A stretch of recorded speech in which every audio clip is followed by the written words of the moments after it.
I made sure that I was doing the right things, the technical things, the skills, the mentality, and making sure actually those 3 years of working on those things was allowed me to then PB. It just so happened to be it didn't come that year, didn't come the year after. It came 3 years later.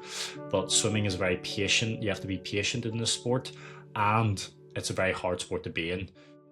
This is the final part to this three-part series of the Parent Playbook. So this is about how to handle a plateau if your swimmer's going through a plateau, how to reassure them that this isn't just the ceiling, that this is them done. You know, we want to keep them in the sport for as long as possible. We want to show that there's longevity. I'm kind of just telling you about my story, about my plateaus, and how I've been able to overcome them. Again, if you want to work more directly with me and my team, then click the link in the description and you can join the JMS Academy. So let's get into this. So what actually is a plateau? Well, a lot of us think a plateau is when we're never going to get better again. And sometimes it is that dramatic where we've hit a ceiling and we can't get over that ceiling. But it's actually more just of a signal of maybe things need to change, or the current training that you're doing, the current mindset that your swimmer is doing, it just needs a little bit of a change up. And it's always not a bad thing to hit a plateau, because then you know, well, if I want to get to this next level, if I want to qualify for nationals or get this PB or beat my teammate, then a plateau can actually signal that. So in terms of my own plateaued between 2021 and 2024, so between the two Olympic Games. So qualified for my first Olympic Games in 2021 in Tokyo with a massive PB, went 146.1, or no, 146.6 in the 200 meter freestyle. And then I didn't break that 146.6 until 2024. So very difficult and very hard to keep going to training every single day, waking up early, committing yourself to the sport.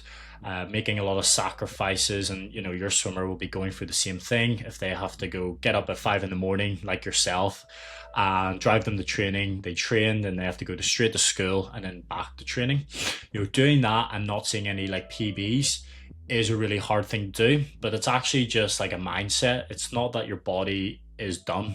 It's just trying to change your mindset to think, well, actually, if I, for example, just quit and didn't continue anymore, then I would have never seen that PB in 2024 and would have never qualified for my second Olympic Games and get a gold medal in the Olympic Games.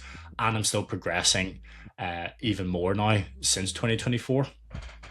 And I only PB by 0.5. So I went from a 146.6 to a 146.1. So a PB 0.5 over a 200 over 3 years, but it was great. And now I'm a 145.3 PB. So it just shows you like things just need change. And that's what I did, is I made sure that I was doing the right things, the technical things, the skills, the mentality, and making sure actually those 3 years of working on those things was allowed me to then PB. It just so happened to be it didn't come that year, didn't come the year after. It came 3 years later. But swimming is very patient. You have to be patient in this sport, and it's a very hard sport to be in.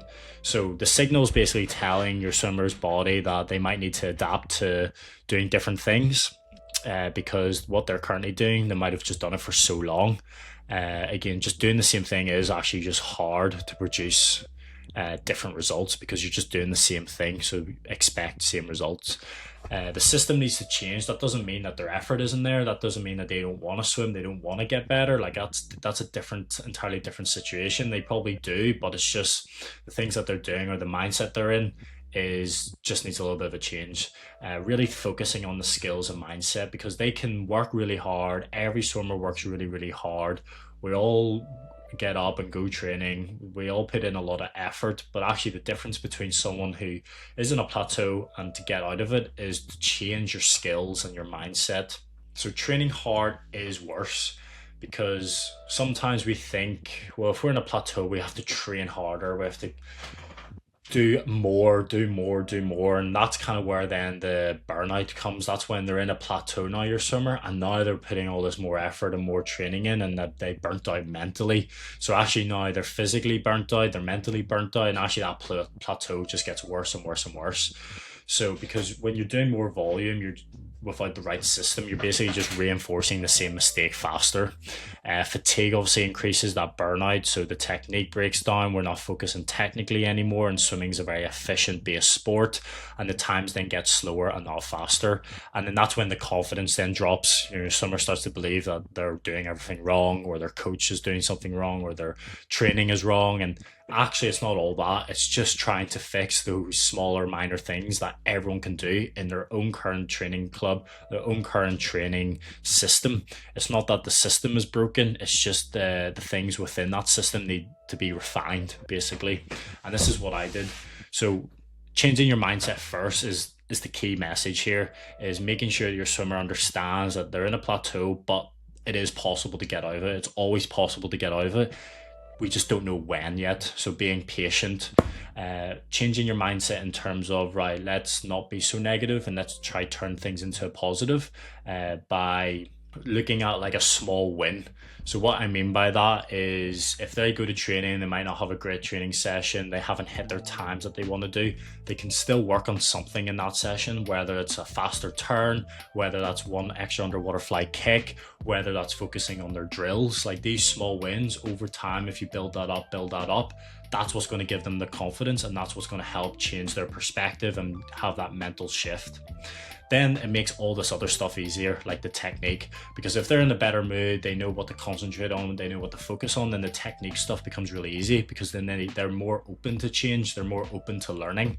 And that's the important part, is that learning education part. But it's hard to teach that when they're not in the right mindset to begin with. So mindset first, then it comes to technical stuff, and then recovery is really important. So our body needs to adapt to the hard training. So say you do 3 or 4 weeks of really hard training, you can't just keep doing that, because that's when the burnout turns up. It's 2-3 weeks of hard training, then it's recovery, like a regeneration week where it's a little bit slower, easier swimming. But you can still do things outside of the pool that will help with that recovery and regeneration, and that adaptation is things through sleep. It's the most studied recovery tool that we have, and everyone can use it. It doesn't cost money. So making sure you're sleeping well in terms of going to bed the same time, waking up the same time, making sure that you're dimming the lights so that you can actually, when you go to bed, you fall asleep. Making sure your swimmer's getting the right nutrition, so putting food at the forefront, not supplements. So making sure that they know what food they need to eat, they know what digests properly, they know what gives them the most energy. So what I used to do is I would write down in my notes on my phone the whole week of what I ate for that day, every single day for a week, and just kind of took note on, well, how did I feel? Did I have enough energy? Did I not have enough energy? And that will be able to tell your swimmer and you as a parent is like, well, what's working, what isn't working. Like, you ate this and you felt really great, so maybe we should keep those types of foods in.